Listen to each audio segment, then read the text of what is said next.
Você sabia que você pode estar travado em matemática por causa de um detalhe? Um detalhe, um ingrediente extremamente importante para o desenvolvimento do seu raciocínio lógico. E aí, quer saber que detalhe é esse? Pega papel e caneta e vem comigo.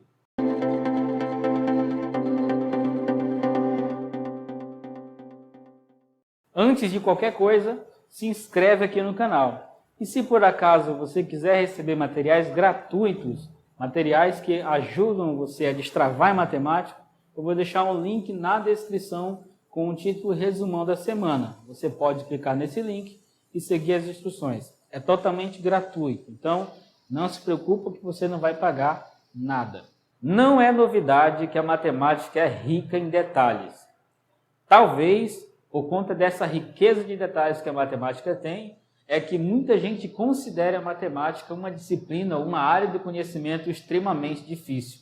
O raciocínio lógico precisa seguir uma sequência de afirmações e essas afirmações precisam ter base muito sólidas. É importante que cada afirmação possua uma base numa definição, ou em um teorema, ou em um corolário, ou em alguma coisa que necessariamente já tenha sido demonstrado, ou que não necessite de uma demonstração, talvez por ser muito trivial, ou fácil demais, né? Trivial, fácil demais.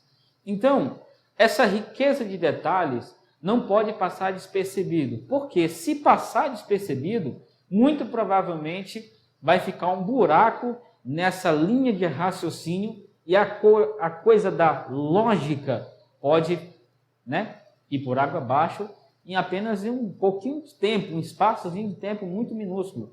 Você pode, por conta disso, começar a fazer uma série de afirmações que não tem base teórica na matemática para você fazer e não há justificativa.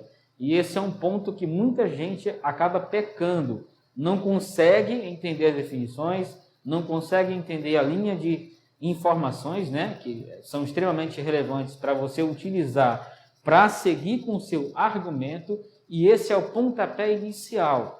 Por que muita gente trava nesse ponto aqui, de não entender os detalhes? É porque esses detalhes, eles não são muito aparentes. Você não bate o olho e já enxerga esse detalhe logo de cara. Então é extremamente importante que você consiga entender, tanto na escrita quanto na prática, alguns termos. E eu vou falar sobre esses termos para que você perceba que o detalhe que tem na matemática pode mudar no contexto o que você está falando. E é preciso que você fale e, ao mesmo tempo, avalie aquilo que você está falando. Caso contrário, você pode estar fazendo uma afirmação que contraria as definições da matemática, pode contrariar a própria hipótese da questão que você está resolvendo, e se isso não for feito de forma estratégica, por quê? Porque você pode até contrariar a hipótese, né? Ou você nega a tese quando você faz uma demonstração. Mas é importante que você faça isso de forma estratégica, não de forma aleatória, sem saber que você está realmente, de fato, fazendo essa contradição. Isso tem que ser feito de forma estratégica. Para fazer isso, existem alguns detalhes que contam a favor, né, com o uso da estratégia e várias outras coisas que você precisa lembrar na hora, que parece que não tem nenhuma conexão. Mas, claro, influencia e contribui positivamente para você conseguir resolver. Vamos falar um pouco mais detalhes sobre essas coisas a partir de agora. A primeira coisa que eu quero falar é exatamente sobre o teorema. Você já ouviu falar de teorema, com certeza. O teorema, ele é uma proposição matemática, né? Que você segue uma linha lógica, você segue uma sequência lógica de afirmações de algo que já foi provado ou de definições da matemática para provar. No teorema, você tem a hipótese e a tese. A hipótese é a primeira afirmação. Ele cria uma condição e essa condição é a hipótese. A tese é a consequência dessa hipótese, pode-se dizer assim, né? É o que você precisa demonstrar. A hipótese, você toma ela como verdadeira, inicialmente. E por considerar essa hipótese verdadeira, você com uma série de uma sequência, né, de afirmações lógicas, com raciocínio lógico, você consegue provar que a tese também é verdade, ok? Então, quando você tem um teorema, você tem uma informação que é verdadeira, você assume que é verdadeira e você demonstra que por conta dela ser verdadeira, a tese também é. É o que faz o teorema, né? Você tem, por exemplo, o teorema de Pitágoras. Você fala que a soma dos quadrados dos catetos é igual ao quadrado da hipotenusa, né? O contrário também funciona, né? O quadrado da hipotenusa é igual à soma dos quadrados dos catetos. Existe uma situação para você utilizar esse teorema. Você não vai aplicar esse teorema em um triângulo qualquer. Você precisa aplicar esse teorema em triângulo retângulo. É nele que você aplica. Então, existe uma situação em que você vai utilizar o teorema de Pitágoras. Você vai utilizar o teorema de Tales em uma situação. Então, existe uma situação criada inicialmente para validar a tese. Você não vai pegar o quadrado da hipotenusa, até porque, se for num triângulo qualquer, você nem hipotenusa vai ter. Então, a tese, ela é resultado de uma situação que foi criada e existe uma sequência lógica que prova a existência da tese, né? Você prova que ela é de fato verdade. Existem várias outras coisas. Eu vou citar um exemplo aqui, né? Quem nunca, daqueles que têm irmãos, né? Quem tem irmão em casa, e principalmente quando é irmão mais novo, você é o irmão mais velho, você tem um irmão mais novo, me desculpem agora os irmãos mais novos, tá? Mas normalmente o irmão mais velho é incriminado pelo irmão mais novo. O irmão mais novo apronta as boas dele, e aí quando é perguntado para ele quem foi que aprontou aquilo, o que ele vai dizer? Foi ele? Ele não vai dizer que foi ele. Normalmente ele aponta para alguém. E embora na cabeça dele exista uma lógica para ele dizer que não foi ele, para dizer que foi fulano, né? Ele pode utilizar um argumento totalmente sem lógica. Pode utilizar um argumento, inclusive, sem nenhuma base que comprove, que faça os pais acreditar de que realmente foi o irmão mais velho, né? Entre os irmãos existe esse negócio de você tentar confirmar, né, provar para as outras pessoas, ou para provar para os pais, né, para não arder o couro, né, tentando provar para ver se livra a própria pele, né, ferrando a pele do irmão mais velho. É mais ou menos assim que funciona, mas é desse jeito, você tenta de alguma maneira se defender. Quando você, no trabalho da advocacia, por exemplo, o que o advogado faz? Como é que ele vai defender? Como que ele vai convencer o júri, os jurados? Como é que ele vai convencer de que ele, né, de que o cliente dele é inocente? Como que do outro lado eles vão convencer de que aquele rapaz, de que aquele réu é realmente culpado? Então, é uma série de argumentos, e esses argumentos eles precisam ser o mais lógicos possível. Mais lógico possível. Eles precisam seguir uma linha lógica. Nesse caso, né, por exemplo, do advogado, ele segue uma sequência lógica de fatos. Ele precisa seguir fatos, analisando o que está dentro da lei, né, o que está fora da lei, os fatos que contribuem para o que está dentro da lei e o que está fora da lei. Tudo isso precisa ser avaliado. E para confirmar qualquer coisa ou para afirmar qualquer coisa, ele analisa toda uma sequência de situações, aliás, que ele utiliza para criar a argumentação dele. E é basicamente isso que a pessoa precisa fazer, analisar os detalhes. Então, aqui no teorema, a gente tem espaço para duas coisas, né? Você tem, como eu falei agora, a hipótese, então, tese. Como assim, então, né? Só para citar, né? Esse símbolo significa implica ou então. E aí tem um detalhe, de vários outros detalhes que existem, mas eu vou citar só para você ver que essa coisa de detalhe é extremamente importante. Na matemática, existem símbolos, ok, existem vários símbolos, esse aqui é apenas um único deles. Isso aqui é o sinal do implica, o sinal do então.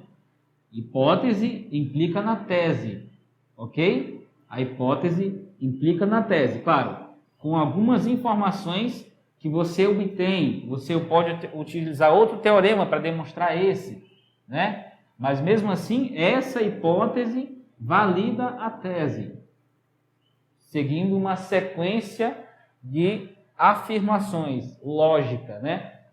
Então, esse símbolo significa implica. Isso aqui nunca foi, nunca vai ser, e não interessa quem diga que isso é implica. Isso não é implica. Isso complica, mas implica não. Porque isso aqui é simplesmente uma seta, nada mais é do que uma seta. Aí tem gente fazendo, só para mostrar um exemplo das equações, tem gente que faz aqui, né? X mais 5 igual a 1. Aí ele escreve assim.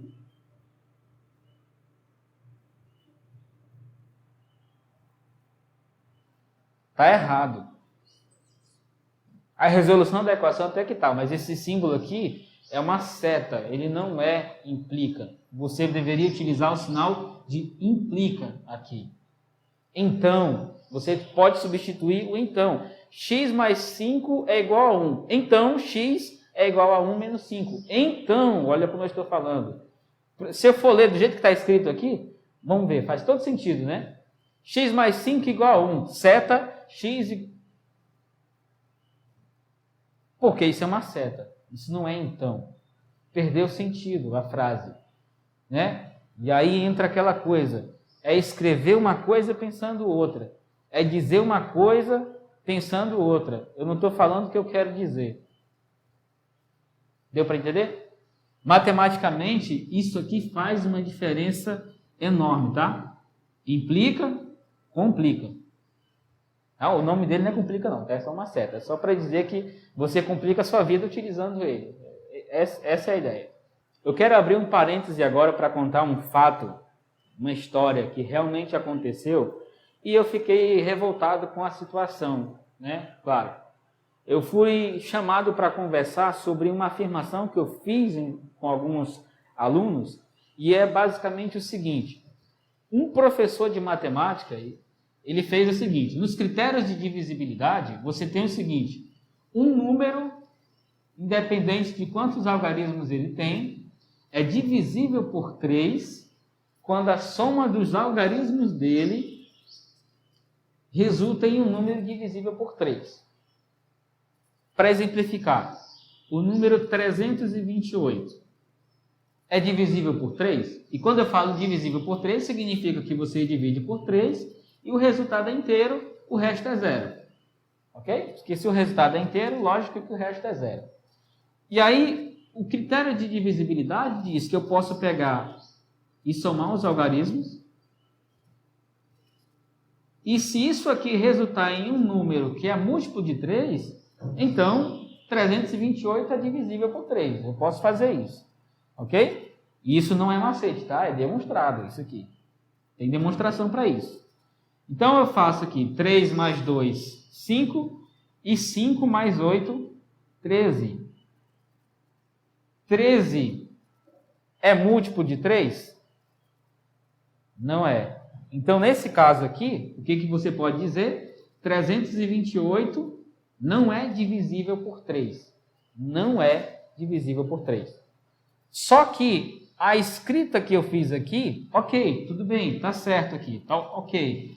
Mas o que o bendito professor estava falando era mais ou menos desse, olha como é que ele estava escrevendo. E esse é um detalhe, que se eu como professor errar, que dirá meus alunos. Então é um erro que eu não posso cometer, porque todo mundo vai copiar. Eu não posso fazer isso. Mas você vai ver agora o que tipo de erro eu estou falando, né? Só para você enxergar. Ele fez isso aqui, 3 mais 2 mais 8 é igual a 13. Aí ele escreveu assim. Quanto é que é 13 dividido para 3? Vamos fazer aqui. Pelo menos o valor aproximado, né? 3, 4. 4. Vem 12 para cá. Sobra 1. Vem 0 aqui. A vírgula. 10 dividido para 3. Dá 3. Vem 9 para cá. Sobra 1. Ou seja, vai ficar num ciclo vicioso do 3, 3, né? É uma dízima periódica isso aí. 4,33333, isso aí não se acaba. Fica toda hora voltando, né? Então, aqui, 4,333. Ok. Um detalhe extremamente importante aqui, do que está escrito. Você analisando, antes de eu responder, está certo o que eu escrevi aqui? Eu estou fazendo uma afirmação, escrita, mas eu estou fazendo uma afirmação. Eu estou dizendo que essa soma, olha só, essa soma é igual a essa divisão, que é igual a esse número. Ou seja, a soma que eu fiz agora deu 13. Eu estou dizendo que 13 é igual a 13 dividido para 3. Eu estou dizendo que 13 é igual a 4,3. Isso é correto? 13 é igual a 4,3. É correto? Então, escrever desse jeito é correto? Nunca foi. Não é. Incorre em um erro matemático quem faz esse tipo de coisa. E é um detalhe sutil. O que você pode fazer, né, para corrigir isso aqui? 13 é igual a isso aqui.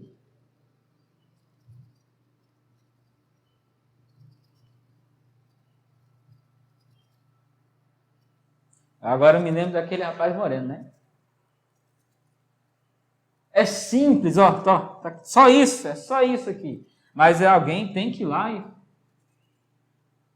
Aí até que ele veja que ele está dizendo que 13 é igual a 4,13, aí já matou matematicamente uma penca de gente que vai olhar para isso aqui, tá tudo correto, né? Foi um professor de matemática que fez, tá? Ótimo. Então você percebe que o detalhe da matemática, ela não fere só alunos, né? Não é um erro comum só para alunos. E não, na verdade, não deveria ser para ninguém, mas é uma coisa que a gente precisa tomar muita atenção. Não é questão de não saber fazer, é questão de você estar atento para esse detalhe. Ok? É questão de você prestar atenção no que você está fazendo. E quando você começa a falar sobre isso, prestar mais atenção nas afirmações que você está fazendo. Ok? Voltando para o assunto do teorema, você tem dentro do teorema algumas possibilidades. Eu acabei de citar o implica, que é o então. Então, é o seguinte, você tem aqui uma afirmação que eu falei agora há pouco, que é exatamente a hipótese, e você tem aqui o resultado final, a afirmação, né? Chama ela de afirmação 2, apesar de que é uma afirmação só, né? Você afirma que por conta disso, isso aqui é verdade, ok? Utilizar aqui um exemplo, né? Na matemática a gente tem algumas coisas que podem servir como exemplo nesse caso aqui, né? Por exemplo, um número, só pelo fato de ser racional, eu consigo dizer a seguinte afirmação: todo número racional é inteiro. Aí, quando eu faço a afirmação todo número racional é inteiro, é necessário validar. E eu falei agora há pouco, eu posso fazer essa afirmação. Agora, se eu posso provar que ela é verdadeira, aí é outros 500. É esse o tipo de afirmação que eu quero aqui deixar bem claro, para você ficar ciente que você não pode fazer qualquer afirmação na matemática, porque quando você começa a fazer certas afirmações, você a princípio precisa validar essa informação, porque existe um risco enorme de você usar ela para provar outra. Você está utilizando uma afirmação que pode não ser verdade, é fake news, e você usa essa afirmação para provar outra. Então, você está tentando confirmar uma afirmação por meio de outra que é enganosa. Então, é muito ruim fazer esse tipo de coisa, né? Por exemplo, você vai resolver uma questão de matemática, existe uma situação lá. Se a questão não afirma alguma coisa e você não tem como, por meio da lógica, confirmar que essa afirmação é verdadeira, você não pode utilizar ela.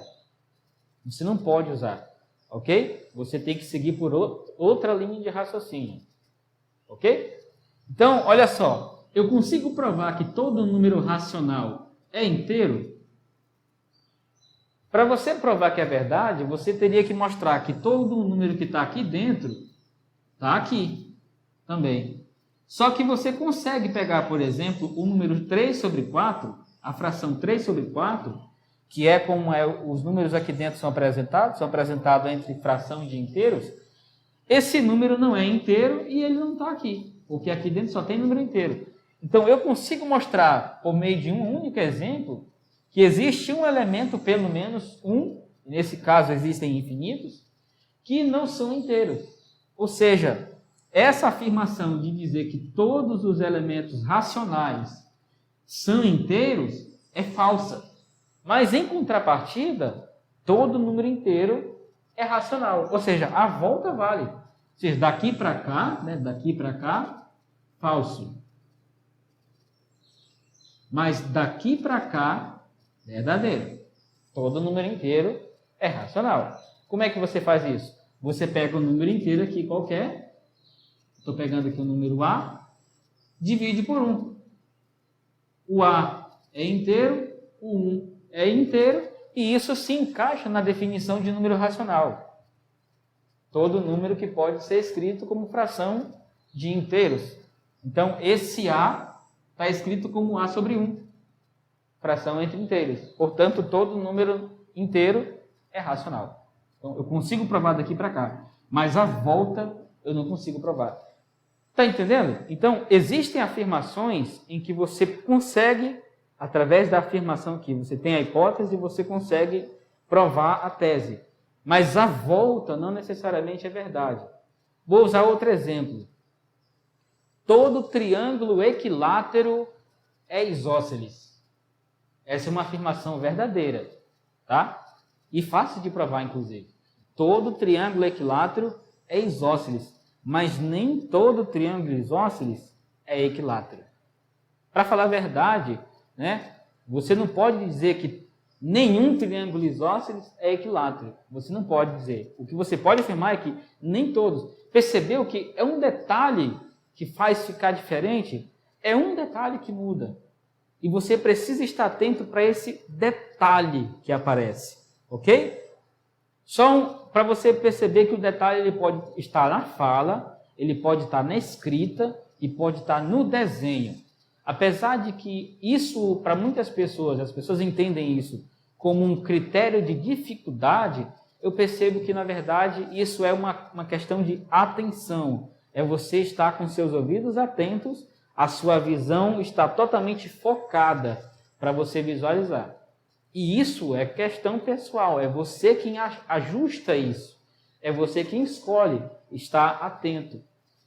Fiz uma dinâmica interessante de 3 pessoas, né? Você chama 3 pessoas para conversar e aí você começa a conversar com essas 3 pessoas. Você pede para a primeira pessoa conversar com a segunda conversa com a terceira e a terceira conversa com a primeira. Cada uma foca na pessoa com quem ela quer conversar. Você já ouviu falar aquele tipo de... aquelas famílias, né? Que todo mundo conversa ao mesmo tempo, todo mundo fala ao mesmo tempo e parece que todo mundo se entende? Aqui não tem como, porque a coisa ela segue uma linha lógica. É o pai falando com a avó falando com o bisavô, cada um vai conversando com o outro. No final das contas, todo mundo falou o que tinha para falar, não ouviu tudo que tinha para ouvir, mas deu certo. Mas nesse trio, por exemplo, quando você passa ali, a lógica, a ideia é você passar 1 minuto, né? O indivíduo 1 conversando com 2, o 2 com 3, o 3 com 1. Quando você termina de 1 minuto, os 3 conversando, e você pergunta para a pessoa 2 o que o 1 estava falando, ele não faz ideia. Isso quer dizer que ele não ouviu? Não, ele não é surdo. Ele ouviu, mas ele não estava atento para o que o outro estava falando. Porque ele estava focado em falar para o outro. Então, a questão de ouvir não é a mesma coisa que dar atenção. Dar ouvidos, né? A expressão dar ouvidos. É você estar atento. Quando você faz uma leitura, mas você está prestando atenção em alguma coisa que você está visualizando no celular, ou você está ouvindo alguma coisa no fone de ouvido, você está dando atenção para isso. ou você está aqui fazendo uma leitura de um texto, independente se é matemática ou qualquer outra coisa, mas está passando aí na televisão uma coisa que entretém a sua, né, chama a sua atenção, você pode até ler, mas você não vai gravar a informação, né? Você não vai guardar a informação com tanta intensidade quanto poderia, se você estivesse totalmente concentrado. Então, um dos fatores que contribui para você não observar os detalhes que a matemática tem é a falta de concentração. Eu vou citar mais alguns exemplos agora que vai fazer você entender a importância e talvez só o fato de você inverter uma palavra e a outra, você vai perceber que muda já o contexto, já são diferentes as coisas, né? Só trocando a posição de palavras iguais, você só troca elas de lugar no contexto e já muda. A expressão muda, o resultado muda, a afirmação já é outra, diferente. Mas é uma coisinha muito simples que você pode utilizar. Continuando sobre o teorema e falando sobre aquela afirmação, né? Que você tem aqui uma hipótese e tem uma tese validada. Então, por causa dessa informação, essa aqui é verdadeira. Agora tem uma também que a gente fala de se e somente se. É o então que funciona tanto na ida quanto na volta. Você tem o se e somente se. Se e somente se. Ou seja, o símbolo que representa o se e somente se, eu falei agora sobre o então, né? O símbolo do implica. Ou seja, tem uma afirmação aqui que valida essa. E agora eu vou começar a trocar os nomes, tá? Condição. Existe uma condição que faz com que isso aqui seja verdade. Existe uma condição que faz com que isso seja possível. Ok? Por isso que tem essa seta apontando para cá. O se somente se garante a volta. Ou seja, essa condição valida essa. Então, quando você fala de si somente si, você fala de afirmações ou de condições, né? Ser matematicamente mais adequado, existem condições que se validam, ok? São condições que se validam. Então, a gente faz assim, se somente se. Vou usar um exemplo agora. Você sabe que nos triângulos, por exemplo, que são isósceles, triângulo isósceles, os triângulos isósceles, eles possuem dois lados iguais. Triângulo bonito, né?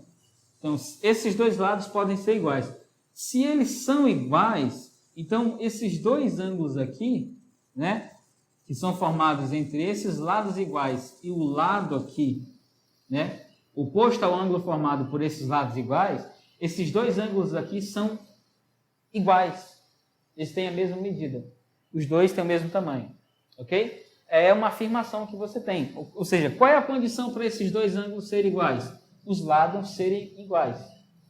Os dois lados aqui, ok? Dois lados iguais, dois ângulos iguais. É uma consequência que você tem daqui, ó, daqui para cá.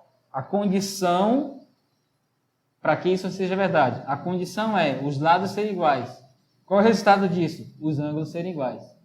Mas a volta também vale. Ou seja, se você sabe que esses dois ângulos são iguais, então, ó, voltando agora, os lados são iguais. Então você tem duas condições que se validam. Vale da direita para a esquerda, vale da esquerda para a direita. Vale a ida, vale a volta. Vale os dois, ok? É isso que você tem no se e somente se. Aí tem um detalhe muito importante que você pode verificar a respeito dessa condição, né? Para você verificar se existe um se somente se. E antes de citar isso, eu só quero falar um pouco sobre a igualdade. Quando você sabe que uma igualdade, e aqui nós estamos falando de igualdade, isso não são necessariamente condições, né? Agora que eu falei aqui, não é igualdade, tá? Não é isso igual a isso. É isso implica nisso. Uma condição que implica na outra. E nesse caso do se somente se, essa condição também implica nessa. Ok? Essa só é verdade por causa dessa, e essa só é verdade por causa dessa. Né? Uma afirmação que justifica a outra. Uma condição que faz com que a outra seja verdadeira. Mas no caso das igualdades, aí é outra história. E aí você precisa estar ciente, porque quando você vê uma igualdade e essa igualdade é verdadeira, você pode fazer tanto a ida quanto a volta, sem nenhum problema. Você não precisa falar de si, somente si. Ok? Vou mostrar um exemplo para você agora. Vamos para o seguinte. O que eu tenho aqui é uma igualdade. Observa aqui, ó, a igualdade. Essa igualdade é obtida através da distribuição. Ok? É uma propriedade que a gente sabe que é verdadeira. É uma propriedade que foi demonstrada. A distribuição, ela é demonstrável. Então, se é uma propriedade que alguém demonstrou, já é sabido, né, que ela é verdadeira, então eu posso utilizar. Mas o que me impede de utilizar a volta disso? E tem muita gente que não usa. Por exemplo, nas simplificações de expressões algébricas, você pode utilizar isso a seu favor. A volta. Existem muitos casos em que você está nessa situação aqui, você pode retornar para cá, mas você não faz, porque você não está visualizando que é possível fazer. Né? E um dos nomes que é comum ensinar, né, e não é que é errado, não é errado falar isso, mas é porque é bom você enxergar que é exatamente isso que está rolando. Quando você fala de colocar em evidência, você tem aqui ax menos ay. Aí você fala, eu vou colocar o a em evidência porque ele aparece nos dois, né, nessas duas parcelas aqui. Ele aparece aqui, nos dois termos. Então, eu vou colocar o a em evidência aqui. Fica x e aqui y. Coloquei o a em evidência. Mas o que eu fiz de fato? A volta da propriedade da distribuição. E eu chamei de colocar em evidência. Então, na verdade, é só um nome diferente que eu estou aplicando, né, e que a maioria dos professores de matemática ensina, ou pelo menos, ou quase todos, ou todos, não sei, ensinam chamando isso de colocar em evidência. E não está errado falar colocar em evidência. É isso que está sendo feito, né? Você está colocando ele em evidência. Ele fica evidentemente do lado de fora. Está evidente que ele está agora do lado de fora. É colocar em evidência. Mas é interessante que vocês percebam que o que eu estou utilizando daqui para cá é a volta da distribuição, da multiplicação em relação à subtração. Ou adição, depende de como você enxergar, né? Pode enxergar dessa forma também, né? Você pode ver assim, a vezes x mais menos y. Distribuição da multiplicação em relação à adição. Você pode enxergar dessa maneira sem nenhum problema, né? A volta da propriedade vale. Isso é uma igualdade. Eu não estou falando de algo que é uma condição, é verdadeira, então essa é verdadeira. Não é isso. É isso igual a isso. Percebeu a diferença? Então, um se somente se é diferente de um igual a isso. Porque se somente se você usa para condições que se validam mutuamente. Uma valida a outra. O então é uma condição que valida a outra, mas a volta você não pode dizer que é verdade. Agora, uma igualdade vale dos dois lados e você precisa utilizar isso a seu favor. Tem muita gente, só para utilizar mais um exemplo, que utiliza nas propriedades da potenciação, por exemplo, sabe que o produto de potências que tem a mesma base, vou colocar aqui, um produto de potências que tem a mesma base, a base é x. O que você faz? Repete a base, soma os expoentes.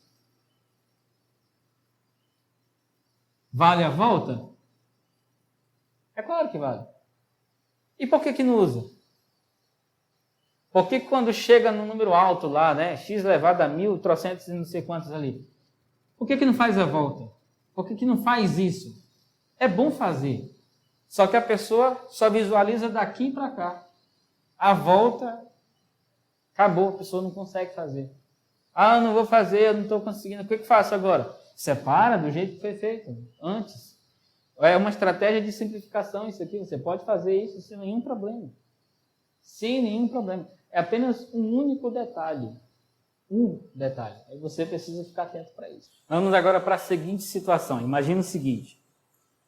Uma pergunta interessante, né? Para você fazer uma compra de um objeto, você precisa necessariamente ter dinheiro? Se você pensar que sim, né? eu te digo que não necessariamente você precisa ter dinheiro, que você pode não ter dinheiro comprando no cartão de crédito. Então, não ter dinheiro não significa que você não consegue comprar, desde que você tenha crédito. O que faz você comprar fiado é você ter crédito com o dono da venda, o dono do mercado. Ele vende fiado porque você tem crédito com ele. Você não comprou no dinheiro. Mesmo que depois você pague no dinheiro, né? Ele vai receber depois, mas inicialmente eu não estou falando de pagamento depois, estou falando de você comprar. Você comprou com crédito, não foi com dinheiro. Depois é que você vai, né, substituir o crédito pelo dinheiro. Ok? Então, a questão de você comprar alguma coisa, né, não é necessário você ter dinheiro. Então, ter dinheiro não é uma condição necessária para você comprar alguma coisa. Ok?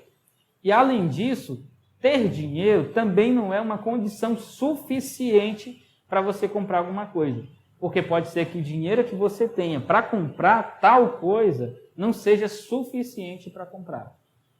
Da mesma forma, o crédito. Você pode ter um cartão de crédito e o limite do seu cartão não cobre tal coisa que você quer comprar. Então, o crédito também não é suficiente para você comprar tal coisa. O que eu quero dizer com isso? Existem situações, né, condições, que elas são necessárias para outra coisa acontecer. Né? Por exemplo, você consegue tocar violão sem corda? Não. Você não consegue tocar violão sem corda. Então, ter corda é uma condição necessária. É necessário ter corda no violão para você tocar. É uma condição necessária. A questão da suficiência também depende de alguns fatores. Pode ter corda, mas se você for tocar, por exemplo, o violão e ele está desafinado e você não tem como afinar, então é uma condição que não necessariamente é suficiente. Tem corda, mas precisam de algumas coisas para ajustar para você tocar. Por exemplo, se você precisar tocar uma guitarra, ter corda não é suficiente. Porque você precisa, além de ter cordas nessa guitarra, você precisa de ter um equipamento que potencialize o som para que as pessoas consigam ouvir. Né? Então, tocar guitarra em que você, uma guitarra elétrica, que você precisa ligar ela numa caixa de som, ter corda é uma condição necessária, mas não é suficiente. Está entendendo onde eu quero chegar? Existem afirmações na matemática que são necessárias, mas não são suficientes. Ok? Então, observa, uma coisa só pode ser verdade diante de uma condição que é necessária para ela acontecer. Ok? Tem uma condição que é necessária.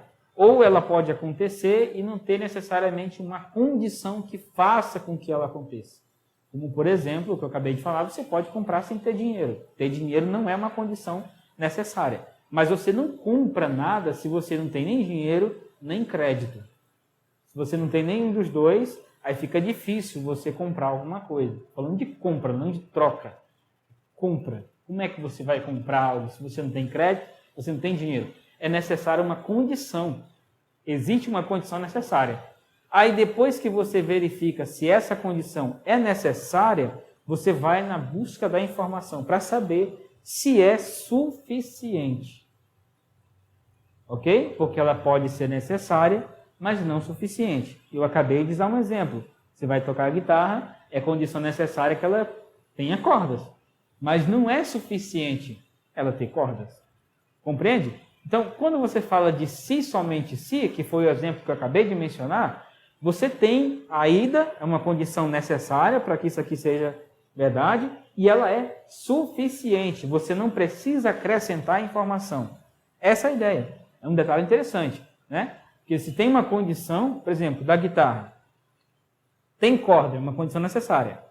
Ela não é suficiente porque você precisa acrescentar um cabo, você precisa acrescentar uma caixa de som, precisa acrescentar energia elétrica, porque não adianta ter caixa de som, não adianta ter cabo sem energia elétrica para conectar a caixa de som.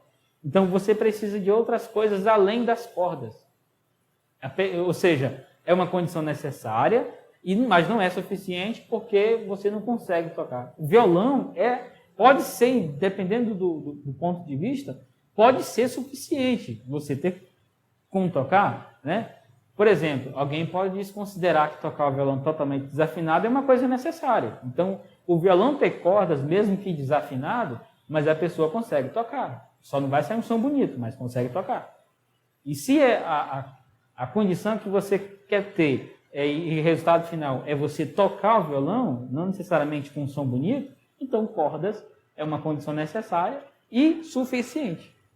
Ok? Uma condição também, para outro exemplo mais aplicado, né? Você planta alguma coisa e você só joga a semente por cima da terra mesmo. Só joga ela. É uma condição para nascer a árvore, dar frutos e tal. Jogar a semente por cima do chão é uma condição necessária, ela é suficiente, ela não serve, são coisas que você precisa avaliar. Ok? Então, quando você vai, por exemplo, tomar decisões, algumas coisas, né? Principalmente no setor financeiro, você precisa verificar se aquilo que você está fazendo é necessário ou você precisa prestar atenção o que é necessário para você fazer essa ação. Por exemplo, você não vai levar o seu carro no conserto se você não tem dinheiro para consertar. Nem cartão de crédito para pagar.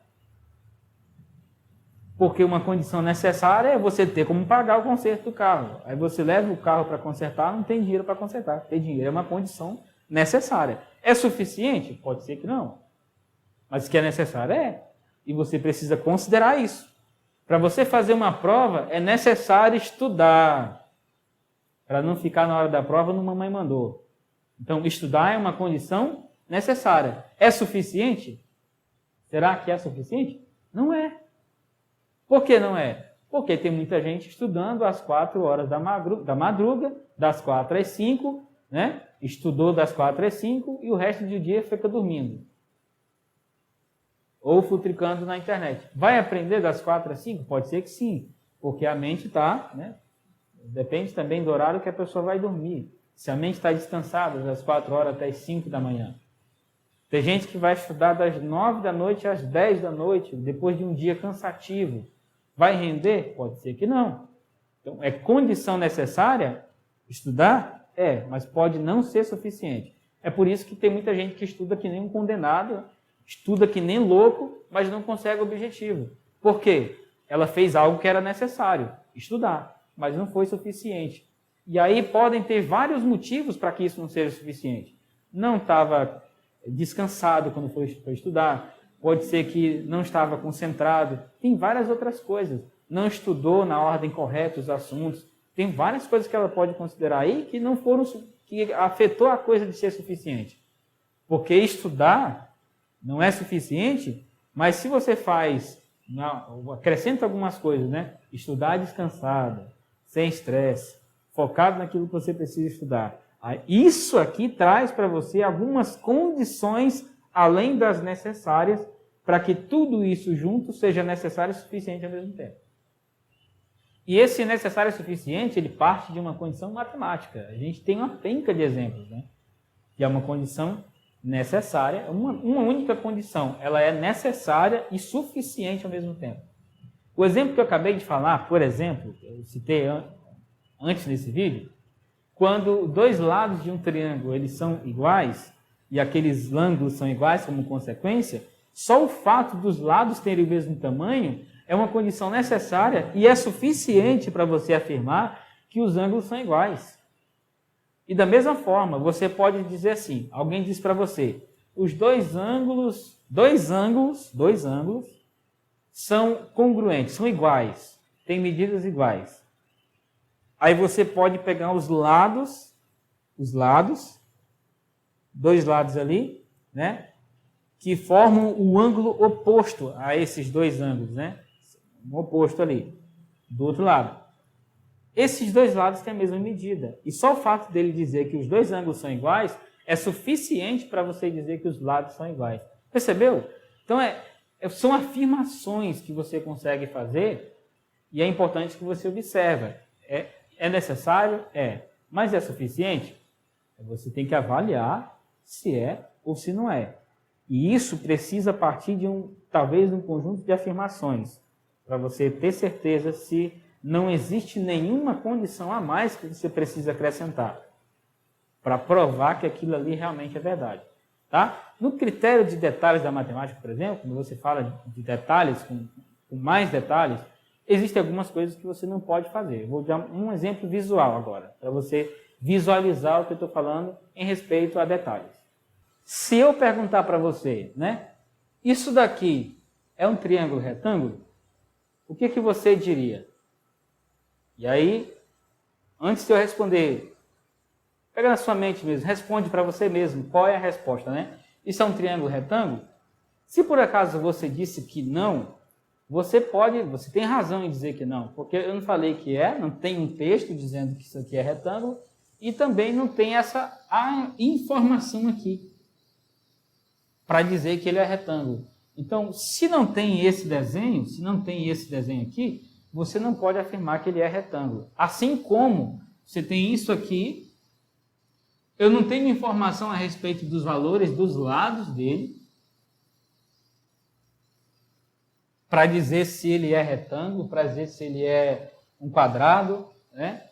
Não tem nada dizendo nada, nenhuma informação, só tem um desenho. Então eu não posso dizer que ele é quadrado, eu não posso dizer que ele é retângulo, eu não tenho informação para isso.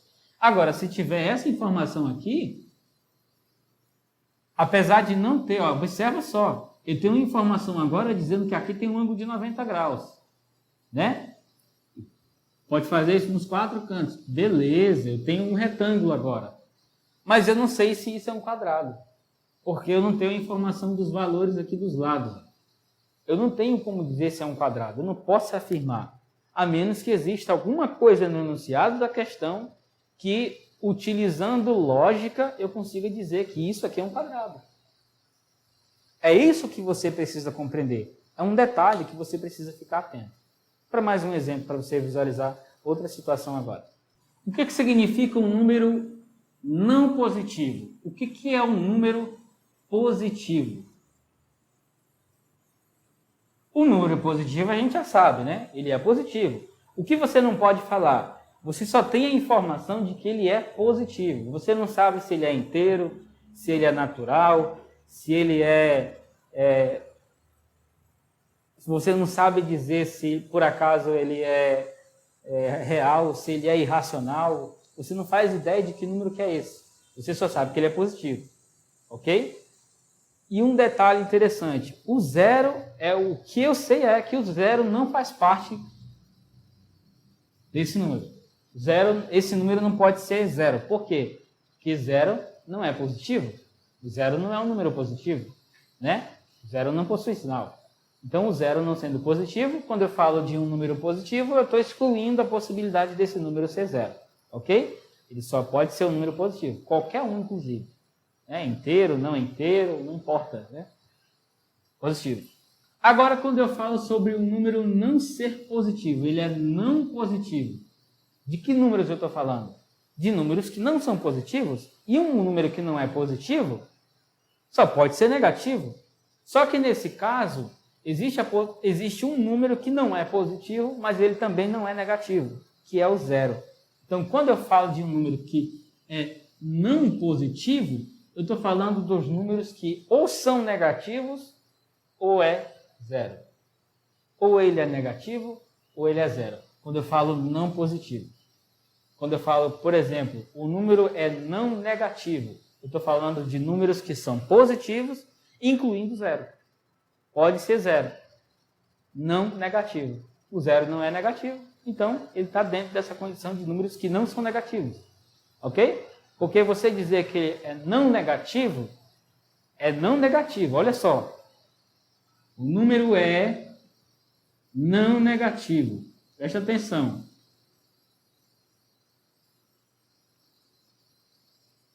Ele é não negativo. Se ele é não negativo, então ele pode ser positivo ou pode ser zero. Porque o zero não é negativo. O zero não pode ser negativo. Ok? Agora, se você fala não é negativo, muda alguma coisa?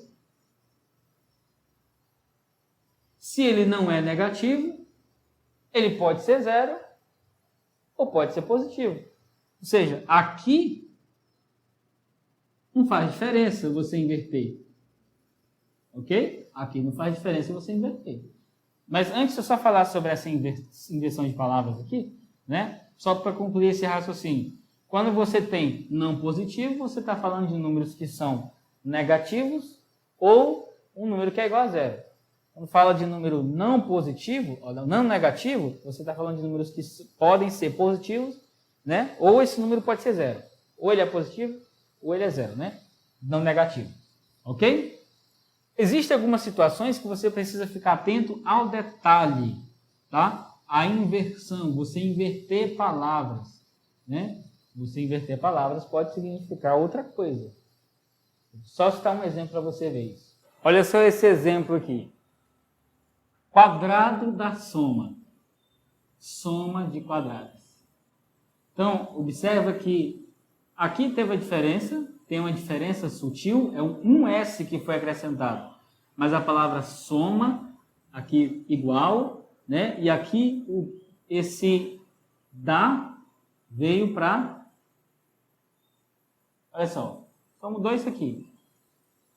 Soma de quadrados, quadrado da soma. Diferença pouca na escrita. Mas quando você vai escrever algebricamente que isso é, olha só, quadrado da soma. Você tem uma soma, quadrado da soma. Soma de quadrados. Soma de quadrados. Quadrados. Quadrados. Plural. Você tem que ter 2 quadrados aqui, pelo menos. Soma de quadrados. Quadrado. Um quadrado da soma. Só tem uma coisa elevada ao quadrado aqui, né? E é uma soma que está elevada ao quadrado. Então, observa que você trocar a posição, ó. Trocou a posição, os ajustes são mínimos, já muda o contexto. Muda totalmente o contexto. Então, é detalhe que muda o contexto. Ok? Então, o contexto conta detalhes diferentes, né? O contexto conta detalhes diferentes. Você precisa ficar bem atento para isso. Por conta da riqueza em detalhes que a matemática tem, não é possível falar, nesse vídeo aqui, por exemplo, sobre todos os detalhes e apontar cada detalhe. É claro que eu fiz um resumo aqui, no intuito de fazer você ficar presente para essa riqueza de detalhes e ficar mais atento, né? Ter a percepção de que você não pode fazer certas afirmações sem antes verificar se aquela afirmação que você quer fazer tem fundamento ou não. É muito arriscado você sair fazendo afirmações, porque pode ser que você esteja enganando a si mesmo. Ouve a informação, ouve a afirmação e tenta verificar se ela, por acaso, tem algum viés de veracidade, se ela tem alguma pontinha, né, alguma chance de ser verdadeira, para você, então, utilizar ela a seu favor. A matemática ela tem uma sequência lógica de informações, você pode usar vários teoremas, vários corolários, vários resultados, várias afirmações que já foram demonstradas, você não precisa demonstrar de novo. É bom você conhecer a demonstração dessas afirmações, porque isso ajuda você a seguir o mesmo raciocínio para outras coisas. É por isso que tem muita gente que indica você estudar questões resolvidas, porque a linha de raciocínio seguida naquela questão ajuda você no raciocínio, né, para resolver outras questões, porque você usa praticamente a mesma estratégia seguindo praticamente a mesma linha de raciocínio. São detalhes que vão fazer diferença e se você está atento para cada um desses detalhes, você não vai ficar travado por causa deles, ok? São coisas minúsculas que você deixa passar despercebido e por conta disso acaba ficando travado em matemática. No caso de vários assuntos que tem dentro da matemática, são vários detalhes que contribuem para você ficar travado. Então, se você começa a ficar atento para esses detalhes, essas chances de você ficar travado vão diminuindo, até que chega um certo ponto em que você já tem uma maturidade bem maior, e aí você consegue, com um pouco de tempo, estudar tudo visualizar os detalhes e eliminar de vez aquilo que deixa você travado. Então é isso, eu vou ficando por aqui. Espero que este conteúdo tenha contribuído com o seu aprendizado em matemática, tenha contribuído para você destravar em matemática. Se por acaso tem alguma dúvida, se você ficou com alguma dúvida, tem alguma coisa aqui que eu falei, né, que você acabou não entendendo e tem alguma dúvida, descreve nos comentários que eu faço questão de te responder e te ajudar a entender. Beleza? Então, vou ficando por aqui. Estou encerrando esse vídeo, mas aguardo você no próximo vídeo.